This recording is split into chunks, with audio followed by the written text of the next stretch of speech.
Hãy subscribe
cho kênh Ghiền Mì Gõ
để không bỏ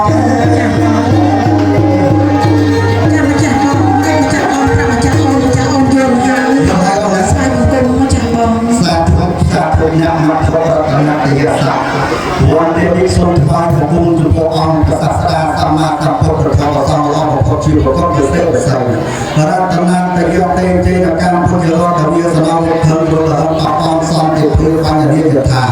ដល់ដែលជានិគុណរតនត្រ័យសូមជានិជនទាំងឡាយដែលរត់ក្នុងកັບពុទ្ធជារដ្ឋបានដល់សេចក្ដីអភិវឌ្ឍសុខសន្តិភាពរបស់គ្រាខ្លាយទៅជាប្រការដល់ទៅឡើងថាអង្គណាចាអូនតែអូនយ៉ាងណាយ៉ាងមិនទៅបានតែនេះសកទេវរិទ្ធតែស្ដាប់ទេវតាឲ្យយើងទៅពីជាទុកថាកថាអូនណាចាំដើម្បីយើងមកនៅប្រធមមានលក្ខណៈតែមានតែបាក់កាប់ទឹកនៅកទូជ័យចុះទៅជួបលោកពិបាលចាំអូននឹងថាលោកពិបាលនៅណាទេអូនលោកពិបាលថានៅលោកពិបាលសពថ្ងៃព្រមភូមិសម្បត្តិស្រុកសម្បត្តិក៏មានជ័យថ្ងៃនេះគឺថាលោកពិបាលដែលលោកបានរៀបចំគោលការណ៍កូនប្រុសកូនស្រីហើយកូនប្រុសកូនស្រីអូនមានដាក់ថាកូនប្រុសកូនស្រីឈ្មោះអីដែរលោកអីខ្លះទី1កូនប្រុសកូនស្រីកូនប្រុសឈ្មោះសំណារាហើយកូនស្រីយ៉ាងសាជាពុទ្ធព្រៃពីអតីតជាតិហ្នឹង500ឆ្នាំមុនបាត់បងបាត់ចាក់ទៅណាបាទធ្វើតាំងពី